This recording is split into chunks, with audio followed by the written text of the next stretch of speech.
already know the vibes. I'm Arie, your destiny advisor, and it is Sunday.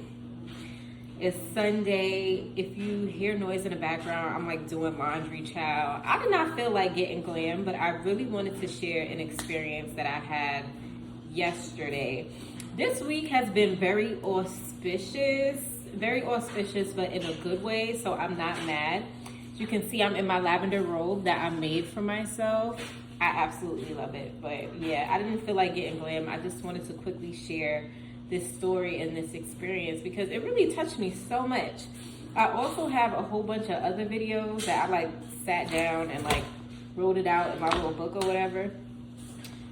So I guess I'm not going to upload the videos in any particular order, but I will say thank you for everyone that wished me a happy birthday. Congratulations for not being on the block list. We'll get into that when I make that video. But yeah, super special shout out to Pikey and Sade for actually reaching out and texting me on my birthday and just wishing me good vibes. So I really appreciate that. Shout out to y'all. But basically, yesterday, I had it heavy on my spirit to go to the massage. Like, my back had been hurting. I have been working out. I may have been going a little bit too hard and all that jazz. So I really just was like, you know what, let's just go to the spa.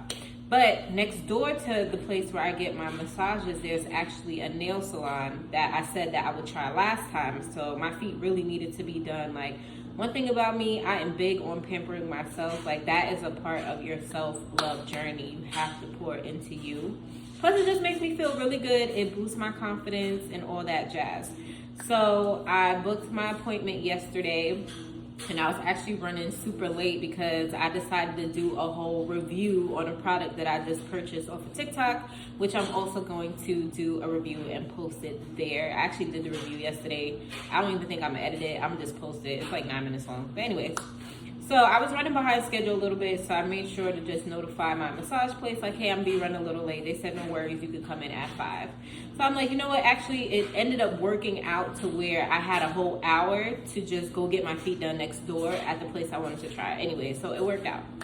So what I will say is I walked in and the service was impeccable. Like, I was greeted with so much love, and I love that. I know a lot of that has to do with the positive energy that I put out there. Like, I've been setting the intentions that I really want to be treated well. Like, I want to be treated how I treat people if you were to walk into my establishment or whatever. So I was very grateful for that. Love that place. Great service. And one thing I can tell you about the nail salons in my city that New York would never, most of them are very upscale and luxurious, so they usually offer you like water, wine, tea, whatever it is. So one thing about me, I'm gonna get me a glass of wine wherever I go, period, because I'm coming to spend a bag. You gonna treat me like I'm Queen Elizabeth. All right, not Queen Elizabeth, I take that back. You gonna treat me like Princess Diana, and that's on Mary Had a Little Lamb. So I went in there. It didn't take me long to pick my color. Like, my feet really needed to be done bad. It was long overdue. So I'm like, whichever like pedicure you have that offers a massage, like, that's the one I want. So, you know, I chose the one where they gave you like lavender, aromatherapy, a massage. Like, it was so good. So while my nail technician was doing my feet, I was just listening to my music and whatever, just kind of getting in the zone, being grateful. Like, one thing I can tell y'all, I have been practicing gratitude out the wazoo from I left New York, but it's like once I turned 31, my level of gratitude freaking magnified times 10. Like, because of all the things that I've been through, like, when I meet good people or I have good experiences, I really relish and I thrive and I cherish it on a much deeper level. Anyways, child, let's wrap this up because it wouldn't be my video unless I ran out of something storage or something. Anyhow, so by the time my nail tech was done doing my feet, I made a joke to the lady that was sitting next to me, and I'm like, oh, they trying to kick us out. So little did I know that was actually going to be the actual icebreaker to get this lady to just, you know what's coming next, spill the beans, tell me her whole life story. So she basically had told me that she had actually recently suffered from a brain aneurysm. But when she said it, I was like, oh my God, like, one, I'm very grateful that you're still here with us. And I genuinely meant that because you know, if you've ever had a near-death experience, you know that you're here for a bigger purpose and a bigger reason. So she was just explaining to me how it happened. She was grateful that it happened. She was in the kitchen talking to her daughter, and her daughter was just telling her about her day and her own problems. And she said she just felt like she was having a really bad headache, and then she just hit the ground. So her daughter called 911, and she said the paramedics got her to the hospital in time and, you know, saved her life. And eventually, when she was in a better, healthier condition, she went back to the paramedics and actually thanked them. And she was like, you know, they was looking at me kind of crazy, like, well, man, our job is to save people all the time. Like, what are you talking about? But she was explaining what had happened to her, but basically the paramedics wasn't really trying to hear that. But she said she was grateful that her husband was there to pretty much validate her experience. So all in all, that is what happened. So y'all already know me. When people start spilling the beans and telling me their life story, once my spirit starts getting like downloads, I kind of have to share, or I have to drop a jewel or plant a seed in them. I can't even help myself. Y'all know what it is. This is my purpose. You already know the vibes. This is what I do. So I asked her, and I'm like, let me ask you something. Are you a people pleaser, or are you a recovering people pleaser? Or are you that strong person for everybody in your life? And then she really started spilling the beans. So she started telling me how when she was younger, her father was an alcoholic. And, you know, she was so headstrong on being financially stable, being financially secure, and working super hard. And I'm like, okay, I kind of resonate with that. Like, I've seen that growing up in my own family dynamic. So I get it. Especially now that I live on my own, I kind of feel like I'm never doing enough. Like, even today's supposed to be my off day where I'm really just relaxing, and in my brain it's like, no, let's film content.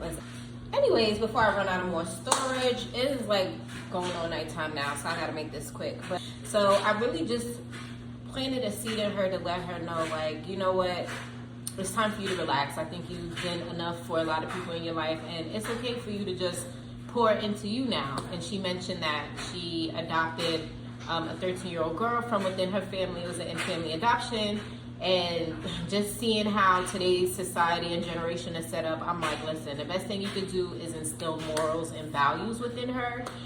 Despite the differences that I have with my parents, I am forever grateful that they at least blessed me with a moral compass, and they taught me how to be someone with integrity and morals and principles. So I just encourage her that as long as you are that leading example and you pour love into yourself, by default, you'll pretty much show other people around you the path that they can potentially follow for themselves if they so choose. But it was a very emotional experience. I asked if we could hug. We hugged several times. I held her hand and looked into her beautiful, gorgeous blue eyes. And, you know, she taught me, she was pretty much very grateful and appreciative. She was like, you know what, thank you so much. This experience has really touched my life. I can't wait to tell my husband. And I'm like, I really want you to know that as much as I hope I've changed your life, I want you to know that you've also changed my life. Because, you know, in my past, I haven't been appreciated by those that I have loved and been loyal to the most. So I tend to attract a lot of strangers into my life now who kind of make up for all the love that I wish I would have received from like my family or my parents or relationships or friendships. So I'm so eternally grateful. And one lesson that she taught me is just the art of forgiveness. She said because her father was an alcoholic, she spent most of her life just being, you know, not really being able to forgive him. And she said it wasn't until she asked God to help her learn how to forgive, that's when she could finally forgive. Because she said, you know, I don't want to hold all this animosity towards my father, and then God forbid I die before he dies, you know what I'm saying? So I definitely learn from each person that I come into contact with. I learn from every experience, whether it's good or bad, and that's how I receive my blessings and continue to receive my blessings. And I use each experience and encounter with different people to pretty much shape and change the world around me. So she actually really inspired me to want to, you know, begin talking to God and asking God to just bless me with the spirit of forgiveness, so that not only can I forgive my parents, I can forgive old frenemies. Child, I had to grab my damn phone. But anyways, let's just wrap this up. Forgiveness is really there for you. It's not so much about the other person, even though, yeah, it's probably good to forgive them. But forgiveness is there for you to make room for what? God has to offer you. And even though I've been able to still be blessed despite me not being 100% there with forgiving like people who've done me wrong, it is something that I definitely want to work on for myself, because you know, as me being your destiny advisor, I have to go through certain things and learn certain lessons so that I can guide you effectively on your own life and your own path journey. So thank y'all so much for watching this video. Hope you are able to take your own lessons from this, and you know, just be gentle with yourself, be patient, know that everything is going to happen in divine time. You don't really got to force it, but one thing about God, as long as God sees you actually making the effort, like, that's all you really need.